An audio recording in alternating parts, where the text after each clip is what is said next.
Salut à tous, j'ai l'immense plaisir de vous retrouver sur la chaîne GC Neobank Banque en ligne. J'espère que vous allez bien. On se retrouve pour une toute nouvelle vidéo.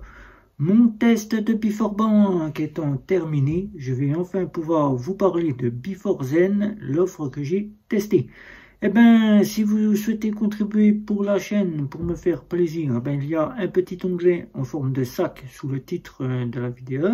Vous cliquez dessus, il y a différents articles tels que des t-shirts, des tasses, des suites à capuche, le sticker de la chaîne, vous commandez et moi je vois que ça me fait très plaisir que vous ayez contribué pour la chaîne et que mon travail vous satisfait. Alors, Before Bank, l'offre Before Zen, on voit ça tout de suite, juste après le générique. C'est parti!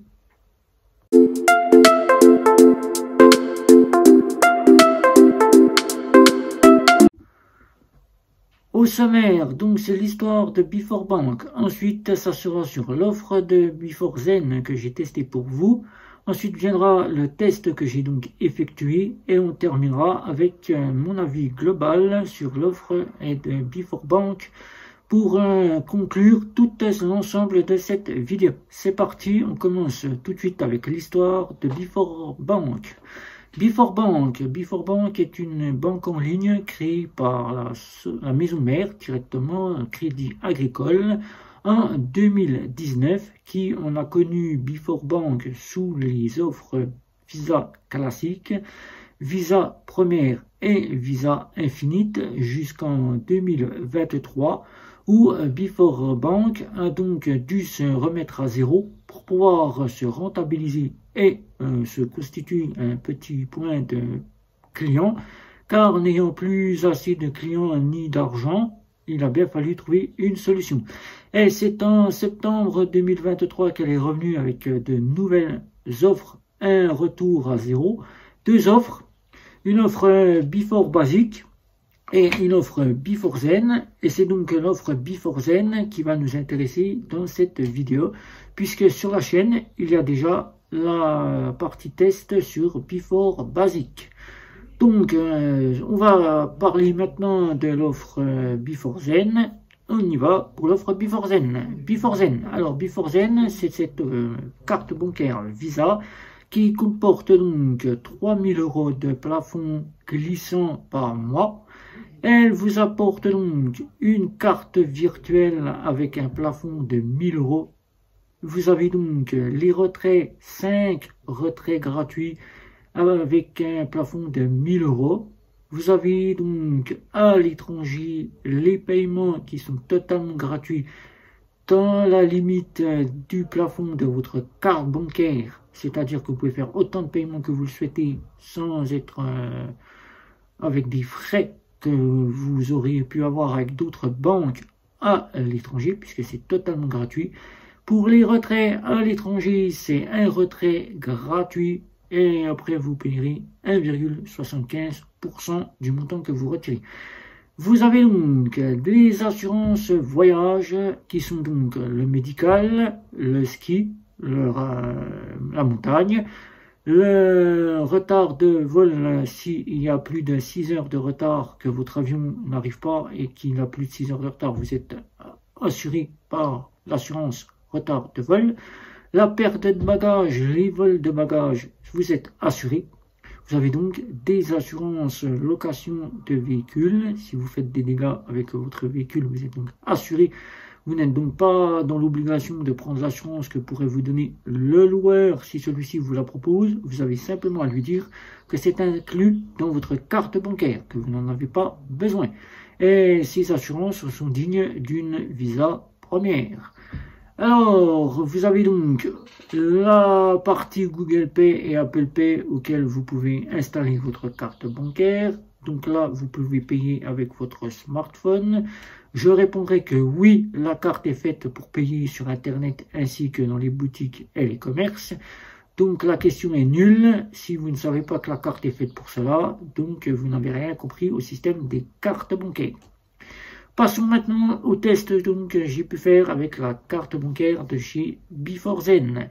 Before Zen coûtant 4 €. La carte bancaire fonctionne très bien là où on doit payer avec la carte bancaire, c'est-à-dire dans les boutiques, les commerces, sur Internet.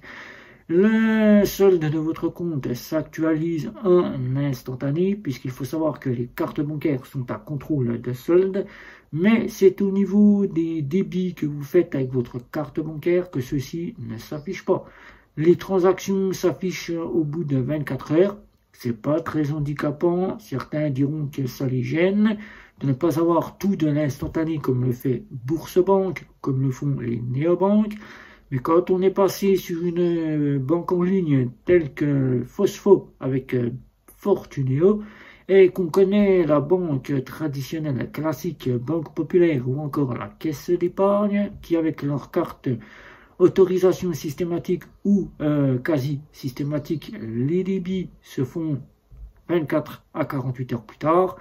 Les transactions s'affichent 24 à 48 heures plus tard. On est dans un côté où nous sommes déjà habitués. Donc c'est pas très handicapant pour les personnes qui disent que ça les gêne. Eh bien, si vous ne trouvez pas que cette solution est satisfaisante pour vous, il y a d'autres banques qui peuvent être plus satisfaisantes pour vous. Pour la station essence, là, il faudra avoir une préautorisation, car la préautorisation est de rigueur.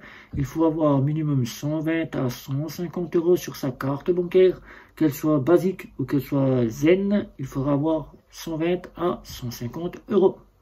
Il sera donc rendu cette préautorisation au bout de 8 jours, car chez Before Bank, que vous ayez la basique ou que vous ayez la zen, la préautorisation, c'est 8 jours le délai pour qu'elle retourne sur votre compte en banque. Vous pouvez vous le mettre dans votre tête, voilà, c'est 8 jours. Donc vous n'êtes pas à l'instar d'une néobanque, ou dans la néobanque, ça peut être instantané, voire 24-48 heures, pouvant aller jusqu'à 8 jours à 30 jours. Là, c'est 8 jours. Votre préautorisation revient sur votre compte. Vous pouvez prendre de l'essence. Sur Internet, vous avez la possibilité d'utiliser la carte bancaire via directement la carte plastique ou la carte virtuelle qui est disponible sur l'application. La carte virtuelle est donc accessible sur Apple Pay et Google Pay. Vous pouvez l'utiliser pour payer avec votre smartphone. Vous la bloquez, vous la débloquez quand vous faites des transactions sur Internet afin d'éviter la fraude. La carte n'étant pas, on va dire, éphémère, elle n'est pas éphémère, donc vous n'êtes pas à l'instar de Fortuneo qui propose des cartes éphémères, donc avec lesquelles les numéros changent, donc celle-ci n'y est pas. Il faut être très vigilant quand vous payez sur Internet avec votre numéro virtuel, qui est la carte virtuelle. Avec Before Bank à l'étranger, l'offre Before Zen vous apporte 0 frais de conversion. Vous ne payez rien, tout est gratuit. Vos paiements sont donc illimités dans la limite du plafond de votre carte bancaire, c'est-à-dire 3 000 euros. Si vous allez jusqu'à 3 000 euros, votre carte est bloquée.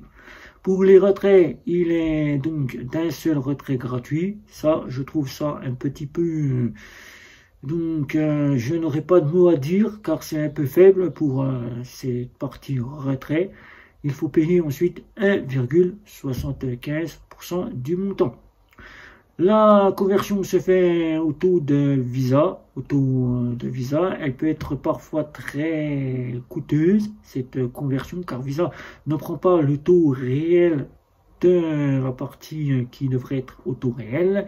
Elle prend un taux qui est au taux de chez Visa, qui eux configurent au taux qu'ils ont du jour où Visa se met à jour. C'est comme chez Bourse-Banque. Vous y remarquerez que chez Bourse-Banque, c'est aussi sur le taux de Visa et pas sur le taux réel que pourrait vous fournir Wise. Donc là, vous n'avez pas les mêmes parties de frais. Ça peut vous être très cher. Alors, la solution, c'est de prendre le taux qu'il est donné sur la carte bancaire. Alors, pour ce qui est des péages et des parkings souterrains, en France, il faut savoir que depuis 2020, les péages et les parkings souterrains, il est tout à fait possible de les prendre, car en France, maintenant, tous les terminaux de paiement passent en online, du fait que plusieurs clients s'étaient plaints que leur carte bancaire ne fonctionnait pas dans les terminaux de paiement en offline, et qui, de ce fait, ils ont donc décidé de faire passer tous les terminaux de paiement en online. Et du fait que nous ayons une carte bancaire à contrôle de solde, la carte demande à être interrogée. Donc, pour les péages et les parkings souterrains. Si vous en trouvez en offline, comme moi ça m'est arrivé durant le test, la carte bancaire ne fonctionnera pas car il n'y a pas de offline. Pas de offline, pas de hors ligne. Il est bien dit dans le contrat de chez Before que la transaction doit être effectuée en online, sinon votre débit sera refusé. Alors, vous avez donc les péages, les parkings souterrains qui sont accessibles à l'étranger. Donc là, il faudra vous trouver une solution, car souvent il existe des péages qui ne fonctionnent pas en online, mais en offline. Donc là, votre carte ne sera pas accessible pour payer avec quand les terminaux de paiement sont en offline. C'est ainsi pour les boutiques et les commerces. Si vous y trouverez un jour encore des terminaux de paiement qui passent en offline, la carte ne fonctionnera pas. Alors, Before Zen, pour conclure, et Before Basic, je dirais que tout d'abord, Before Zen est une carte qui est assez facile. Pour 4 €, c'est pas très cher. On a l'équivalence d'une visa première à autorisation systématique. On a à peu près ce qu'on peut avoir sur une carte ultime de chez Boursorama. On appréciera plus la carte de chez Before Basic pour son côté où elle nous apportera ses assurances visa première. Mais on appréciera plus la carte Before Bank pour son côté acceptation. On préférera plus la ultime de chez Boursorama, car la Boursorama est totalement gratuite à condition de l'utiliser au moins une fois par mois. Et là, on sera plus tenté à partir chez Boursorama, mais on sera quand même apprécier cette carte si on est un jeune étudiant, une personne à faible revenu qui souhaite quasiment avoir une carte avec des assurances voyage, ou tout simplement un jeune actif qui démarre dans la vie et qui voyage, ou tout simplement, je dirais que l'offre basique sera plus appréciée pour les personnes qui recherchent la gratuité d'une carte bancaire sans avoir besoin de faire un seul paiement avec la carte bancaire, de pouvoir avoir des plafonds quasiment sans avoir plus d'options qu'ils ne peuvent avoir dans une banque. Et cette carte Before Basic, pour conclure, je dirais qu'elle serait plus adepte à être aux jeunes qui arrivent dans la vie active, aux étudiants qui sollicitent avoir une carte avec peu de frais et aux faibles revenus et aux personnes qui sont prestataires sociales. Alors, Before Bank sera-t-elle acquérir un bon grand nombre de personnes en 2024 ? De mon point de vue, les points négatifs que j'ai pu trouver chez Before Bank, malgré que je vous présente ici l'application qui est plutôt sobre de qualité, car on ne trouve pas ça chez ses concurrentes. Là, Before Bank a fait une application vraiment digne de lui mettre la note sur 10 sur 10.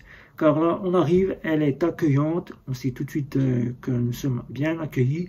Nous avons donc un service client accessible 24 heures sur 24, 7 jours sur 7, qui est de meilleure qualité par rapport à son ancienne version, où dans son ancienne version, nous étions mal reçus. Et là, nous sommes de meilleure posture, car le service client est plus accueillant. Voilà. Donc, de ce fait, Before Bank sera accueillir toute personne sollicitant se retourner vers des néobanques qui recherchent le plus Revolut, mais qui par peur ne sollicitent pas aller chez Revolut pour subir les fameux blocages un jour ou l'autre. Before Bank, en 2024, elle commence déjà à un petit peu s'améliorer, puisqu'elle prévoit prochainement une toute nouvelle offre de carte bancaire haut de gamme, qui a déjà fait en sorte sur son côté de demander aux clients ce qu'ils en pensaient de l'offre haut de gamme à travers leur forum qu'ils ont lancé il y a tout dernièrement. Ils ont pu montrer qu'ils allaient revenir sur le devant de la scène en sortant de nouvelles offres, mais qu'ils allaient remettre les options qu'il manque beaucoup dans leur banque en ligne. Alors cette offre, pour conclure, qu'elle soit Before Basic ou Before Zen, elle sera acquérir toute personne qui souhaite aller en néobanque, qui ont peur de se voir bloquer leur compte, mais qui là seront plus en sécurité. Elle saura attirer les jeunes personnes actives qui ne savent pas où se retourner dans les banques.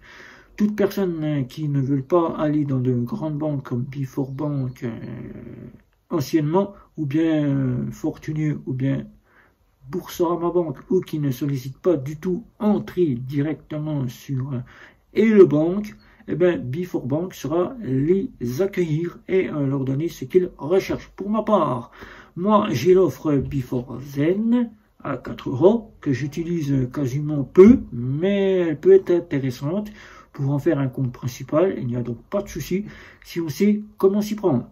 Quelques bugs, mais Before Bank renaît de zéro. Il faut lui laisser le temps. Ça fait pas tout un an qu'elle est arrivée sur le marché avec cette nouvelle offre.